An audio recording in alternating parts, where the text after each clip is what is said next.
Hi hello నమస్తే. నేను మీ సహోదర్. ఈరోజు మనం స్వర్ణగిరి దేవాలయం యొక్క చరిత్ర, ఎలా రీచ్ అవ్వాలి, అక్కడున్న విగ్రహాలు ఏంటివో, దాన్ని ఎందుకు నెలకొల్పారన్నది కంప్లీట్ వీడియో తెలుసుకుందాం. ముందుగా మనం ఇక్కడికి రీచ్ అవ్వాలి అంటే ఎంజీ బేస్ నుంచి కానీ ఉప్పల్ నుంచి కానీ టీజీఎస్ఆర్టీసీ బస్సులు ఎవ్రీడే మనకు అవైలబుల్గా ఉన్నాయి. ఆల్మోస్ట్ హైదరాబాద్ నుంచి 50 కిలోమీటర్ల జర్నీ ఉంటుంది. ఒకవేళ బైక్ పైన కానీ కార్ పైన కానీ వచ్చినా మనకు పార్కింగ్ ప్లేస్ కూడా ఉంది. బైక్స్కి అయితే 20 రూపీస్, కార్కి అయితే 50 రూపీస్. సో మన సామాన్లన్నీ బయట భద్రపరుచుకొని మనం టెంపుల్ లోపలికి అయితే వెళ్ళి దర్శనం చేసుకోవాల్సి ఉంటుంది. చూడండి, ఇది టెంపుల్ ఎంట్రీ దగ్గర వ్యూ పాయింట్. మనం చూసుకున్నట్టయితే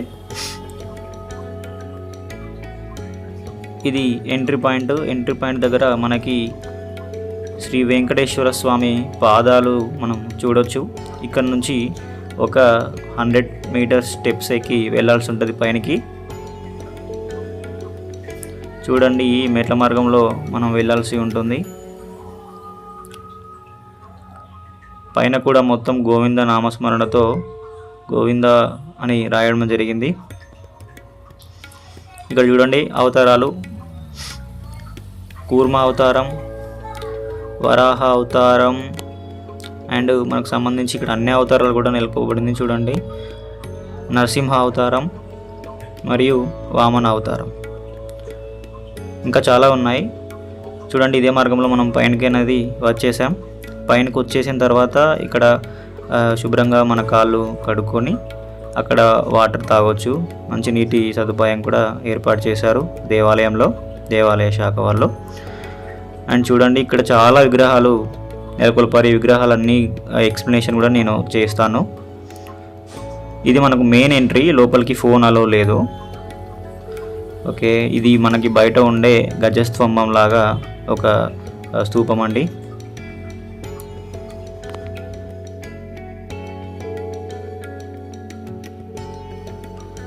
చూడండి, ఇక్కడ సుమారు 27 అడుగుల ఏకశీల ఆంజనేయ స్వామి విగ్రహాన్ని కూడా ప్రతిష్టాపించారు. చూడండి, జయగంట మండపం అండి. దీనికి ఒక స్పెషాలిటీ ఉంటుంది, అదేంటో మీకు తెలిస్తే ఒక్కసారి కామెంట్ చేయండి.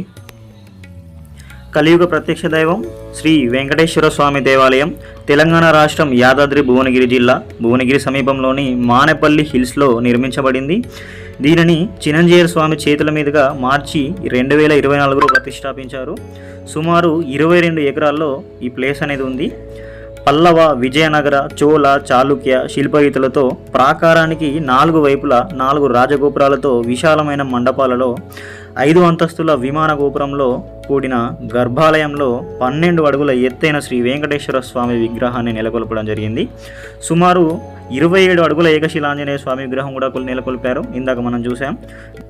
ఉపాలయాలు: అలమేలుమంగ, గోదాదేవి, మదన గోపాలకృష్ణ స్వామి, గరుడాల్వార్, శ్రీ రామానుజాచార్య మరియు శ్రీ లక్ష్మీ నరసింహస్వామి, భూవరాహస్వామి, వకులమాత, వీటితో పాటు పుష్కరిణి, వేదమూర్తుల విగ్రహాలు, మధ్యలో జలనారాయణ మూర్తి ఆకర్షణీయంగా నిలుస్తాయి. 40 అడుగుల ఎత్తైన రథం కూడా ఉంది. చూడండి, ఇక్కడ లోపలికి వచ్చిన తర్వాత మనం ఇక్కడ వెంకటేశ్వర స్వామి సేద తీరుతున్న దృశ్యాలు మనం చూడొచ్చు. చూడండి, నెక్స్ట్ ఓం వెంకటేశ్వరాయ నమః అనే నామస్మరణ వినపడుతుంది. అది యాక్చువల్గా టెంపుల్లోదే. దాన్ని నేను బ్యాక్గ్రౌండ్ మ్యూజిక్ పెట్టాలి అనుకోలేదు. అది మీరు ఒక 15 to 20 సెకండ్స్ వినొచ్చు. వినండి, ఇప్పుడు చాలా బాగుంటుంది.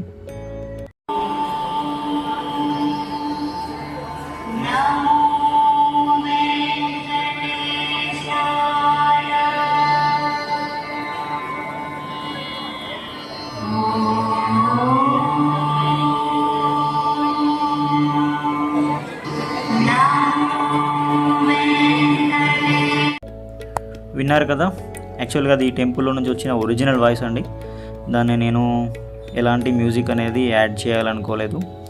ఇక్కడ చూడండి, చూడడానికి 2 కళ్ళు సరిపోవట్లేదు. చాలా అంటే చాలా బాగుంది, ప్రశాంతంగా ఉంది, పీస్ఫుల్గా ఉంది ఈ ఏరియా మొత్తం.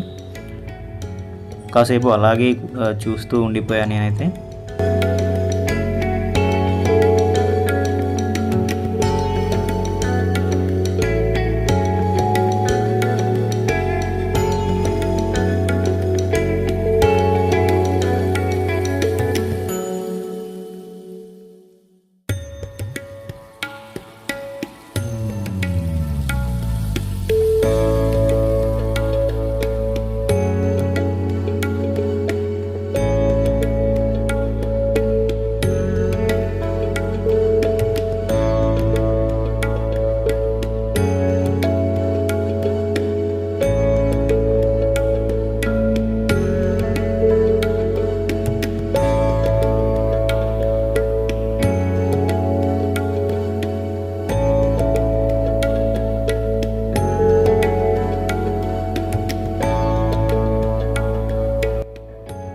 ఇదండి వీడియో లెంతీ అవ్వకుండా చాలా షార్ట్గా చేశాను. మీకు నచ్చిందని అనుకుంటున్నా. నెక్స్ట్ వీడియోలో కలుద్దాం. సబ్స్క్రైబ్ చేయండి, లైక్ చేయండి, షేర్ చేయండి.